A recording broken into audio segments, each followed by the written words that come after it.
I see where people get in relationships and it's a serious relationship, and they start thinking that I'm the man, I'm the woman, I make more money. Maybe my spouse, quote unquote spouse, needs some financial help, or they need a bill paid, they have some tuition.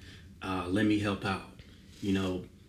I don't see a problem with helping out, Okay. but I do see a problem if you're the one responsible for the bill. Like if you're contributing to a specific deal and maybe it's in your name, or maybe it's an allowance of some sort. But if you're every once in a while like, okay, hey, baby, whatever, here's a 500 piece, do whatever you want with that. That's a gift. That's a gift. There's nothing wrong with giving a little gift to your girlfriend or boyfriend in a serious committed relationship. Now, if you are in the process of getting engaged and married, then yes, that's when you should start having financial conversations, real financial conversations. How much do you make? How much are you in debt? How much, vice versa, and attack it that way. But as far as like dating, you should not be responsible or obligated to pay anything. It should be a choice. And how does sugaring work in all of this? What you mean? Sugaring, like girls who get sugar daddies and all of that. Is that a separate conversation? Yeah, I think that sugar daddy, sugar baby stuff, that's something different. That's guys that just have sometimes, typically, they have a lot of money. They want to, enjoy something. Maybe they want to go on a date. Maybe they're shy to be in public with something. I have no idea. They're just not, cool cats or whatever. Okay. Or maybe they want to cheat on their wives or something like that. That's a different thing. All right, cool. Then I want to address that. Yeah. But it's tough, man. I mean, if you're in a relationship, like you've been in it a long time, and your significant other's in some kind of financial struggle, and you have it. I mean, it would be hard to sit by and watch them struggle. But I mean, my rule of thumb is this, man. I mean, while you guys are dating, everybody needs to be responsible for themselves. Yeah. Because that's a commitment, right? Me saying I'm going to pay a bill for somebody else, I'm making a commitment. Right. And unless we're ready to make the commitment of marriage, I don't think I should make that commitment of taking on financial responsibility of somebody who could very well, highly likely, be transient in my life. Yeah, I definitely agree, man. Like I said, if it's Christmas and you're dating this person, right? Yeah. And you give them, I don't know, a MacBook, or you buy... Okay. I'm just saying... That's what people get? I'm not... Sometimes, yeah. It just depends. Wow. Or, you give a gift card for $100 or something like That's that. That's light, but okay. Yeah. I'm trying to give a range, right? Okay, I was like, a MacBook. You get a range. Well, say, for instance, they're in college or something like that. Like, hey, I came up on something, I got a bonus or whatever. Here's a Surface Pro. I don't know. Old model. It doesn't matter. Okay. And that helps them succeed in life. That's different. That's not a financial responsibility. But if you're paying rent, I don't really think that anybody should pay anybody's rent if they're not married or getting engaged or whatever. I don't think anybody should pay a bill. I don't think you should pay any tuition. I think everyone should have their own situations before you come into a relationship. That means own apartment, own house, own car, separately before you come into a relationship. Because you're not a liability. You're an asset at that point.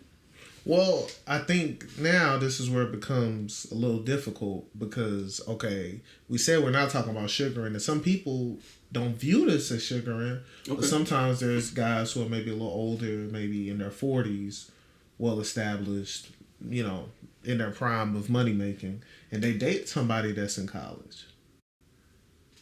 I hear you. And they need a new computer for school that's light to them.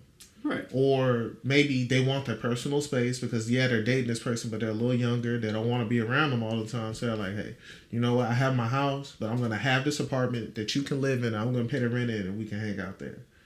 Because that happens. There's just levels to finances, man. Like, if you're a 40-year-old man or woman... Old man, 40s isn't old. I said 40-year-old person. Yeah, I'm getting there. Okay. And you got it like that? You're a multimillionaire? And paying for somebody's rent is not a problem, and you know that you could lose it, and she could break up with you and get with somebody else, That's on you. That's your choice. I wouldn't do that. But their rationale is this, right? Yeah. I'm just giving you their rationale. Because, I've spoken to certain people who've done this. Okay. Their rationale is this: hey, I have this house in, I don't know, Pearland. I want to have a loft in the city. Mm-hmm. So this is my place. She just happens to live there. So even if we break up, I still have that place to hang out when I go out on the weekend or whatever. And I have a lot of valuables at my main home, and I don't really want anybody up in there. Okay, and that's fair. But that's different, though. That's a different approach. That's not like they have a lease in their name or they have a car in their name, and then you're paying that car note or lease. That's like you got something, and then they just live there. That's slightly different. I have 3 cars, and I let her drive one.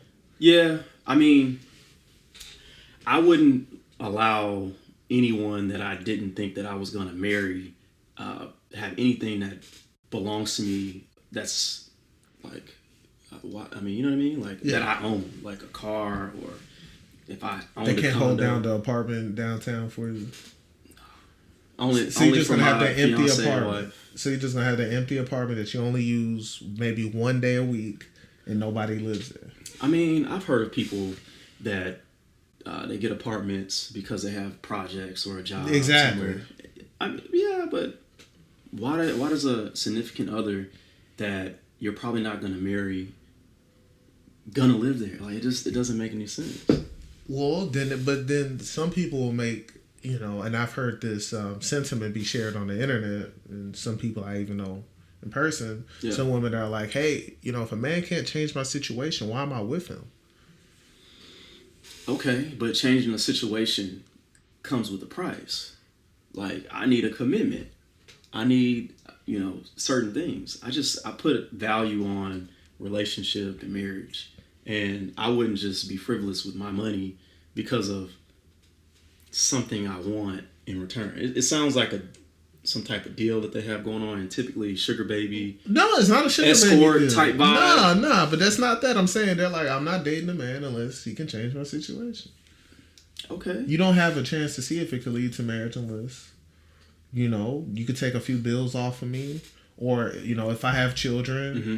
Hey, why am I dating a man and now I got to take away resources from me and my kids to date you? No, you need to handle that. Or you need to make that easier. Because why am I with you? I can be doing it by myself. Because obviously I'm going to keep doing it by myself if I deal with you. So maybe before we go out on the date, you need to buy my kids some food. I don't agree with that. You don't agree with that? Why not? I don't agree with someone expecting someone to do something for their situation. Not in a boyfriend-girlfriend type vibe. But if this is someone that you plan to marry, then sure. Those aren't that person's kids. But but they're a part of that person. It's a package deal. Okay, and I understand. How can you want to see me eat? How are you going to go up here and spend $150 on dinner for me and you to eat, but you can't buy my kids $5-6 from McDonald's? Sure. That just doesn't sound rational. Sure. Because now you're going to spend $150 to get whatever you want, I'm assuming physically, but you can't spend $10 to $15 so my kids can eat. I mean, okay, so you said 2 separate occasions here. Now you said that they were going on a date, but are the kids coming? No, on this date. This is a separate deal. They need to get them some food before she goes on the date. Man, because she's not gonna be home to make dinner. They don't have food at the house. She's not gonna be home to make dinner. So the person should pay for a babysitter too. Yeah, in some cases that's a view. I'm not saying that's my view, but I'm saying that's a take.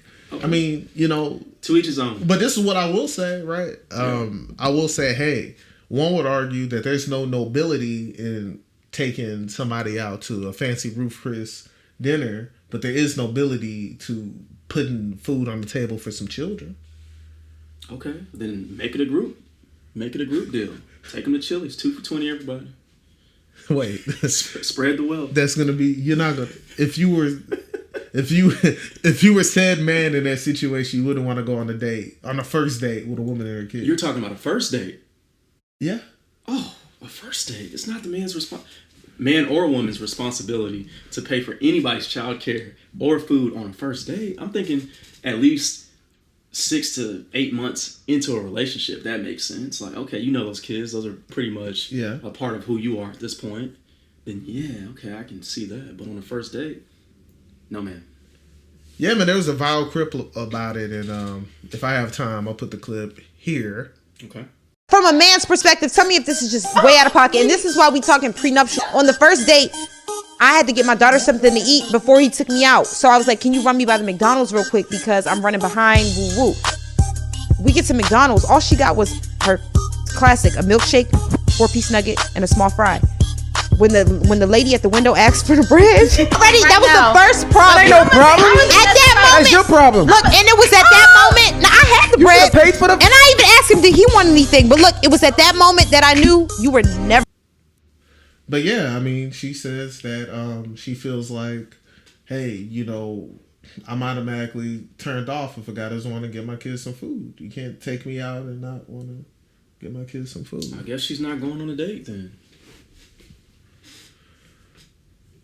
What sense does that make on a first date? I mean, here's the thing, right? This is I think this is the overall point we're going to come to with dating in general that a lot of people like to ignore. Dating is about leverage. Okay.